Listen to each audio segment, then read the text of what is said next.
are you ready?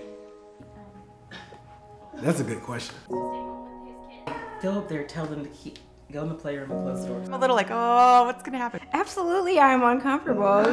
The questions that you're about to ask me.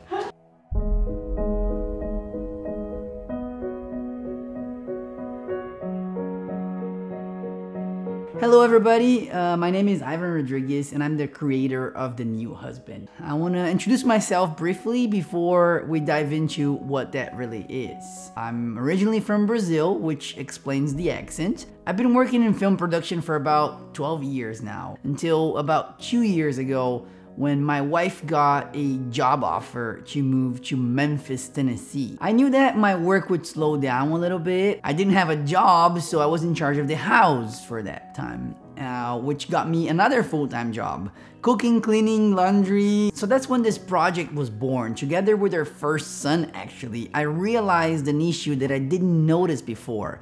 My wife was just getting a promotion and I was getting the weird looks. When I made a choice to take a backseat to my wife's career, people just couldn't make sense of it.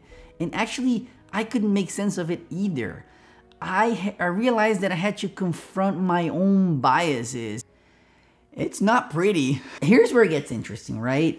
Something happens with a couple when the traditional gender roles get inverted. When we first met, we were at the same salary, but it kind of became clear which path was going to launch off first, naturally. And that was a turning point. I remember being super self-conscious. Like the confidence I had when we first started dating, just kind of, it was gone. You know, they want me to be in the kitchen. They want me to be at their beck and call. They want, like, and I'm not that girl. Like, I'm not her. Yeah, no, I want a boss lady. I want a woman who knows what she wants. I want a woman that works and she's smart and she does all these things, until it's like, where's my dinner? And it's like, yeah, that's not a thing. / where's my dinner? It at first was just money. Look at all this money we're gonna have, and you get to stay home. And then as we went over through the years, I think because we didn't approach it intentionally at first, that resentment really built out. I work, I pay all the bills, I make sure that there's food in this house. Like, I was really, really, really searching for something that felt like equal value to what I was putting in. I didn't see what he did as being valuable. And those conversations, they clouded everything. We got to the point that we weren't even friends.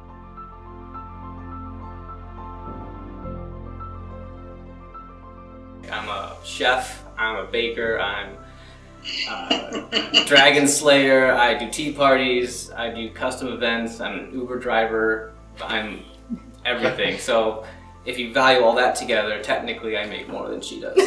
Well done! I've seen in a lot of cases people get to me and they finally realize, oh, this is why we don't like one another sometimes, when we have to talk about whose money are we spending.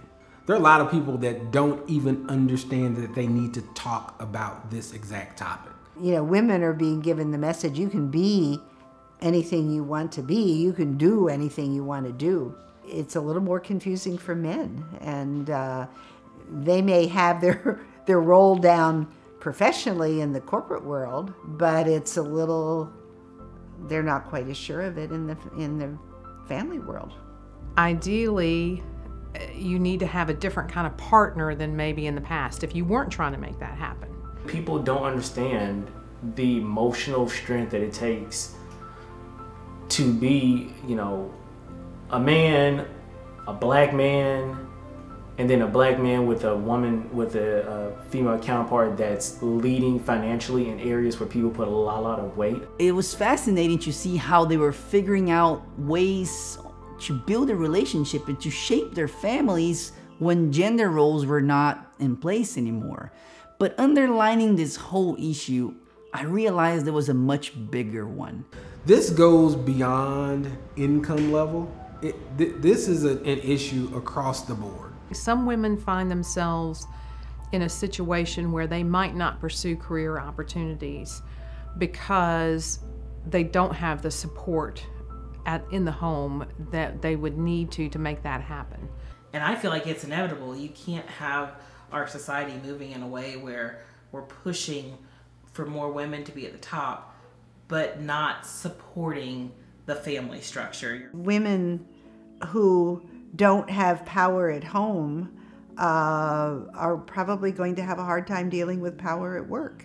If we continue to have talented women dropping out of their professional careers because they can't find the support they need at home, or they can't find the equality they need at home, then we're always going to be missing out and have those gaps in the top level of our organizations. So you can't have one without the other. You either have diversity everywhere and gender equality everywhere, or you don't. This is a consciousness raising, really more than it is anything. Consciousness of understanding and respecting the equity of responsibility in the home. I think it's a bold move for a man to lead this discussion about a new husband. We need to embrace that and, have more men engaged. It turns out that gender inequality in our homes can actually explain many trends that we're seeing in our society today that are not normally associated to this. And nobody's really talking about it. It's a silent trend that can really hurt years and years of our fight for gender equality. It's time for us to have these conversations. I can tell you, I got 3 people right now that I can think of, couples, where it took forever for the man to come around and recognize, I'm not driving this boat, she is. Once they finally did, things took off. There's not a lot of people talking about it, and it can be really isolating. This is our life, yeah. No one really talks about it. You don't see it in TV. It's just sort of this unspoken thing. And there's one more twist to this conversation. People are actually eager to talk about this. As I raise my hand and I start bringing this issue and I start talking about it, I'm getting a flood of people that are extremely passionate and waiting to hear more about it and to share their stories. There's an incredible momentum to this topic. What it really comes down to is not just who's gonna do the dishes or pick up the kids or do the laundry. It's really the future of equality and women in the workforce and how we can actually preserve our families and our kids and leave role models behind that we are proud of. Not every daddy gets to stay home with his kids. Do you think our family's different than your friends? Yeah? How? Because sometimes people go to Chuck E. Cheese and we don't. What do you think daddy does during the day? What do you think his job is? Watching us and feeding us, taking care of us and making sure we're healthy. Yeah, he does that, doesn't he? What do you think mommy does all day? Work.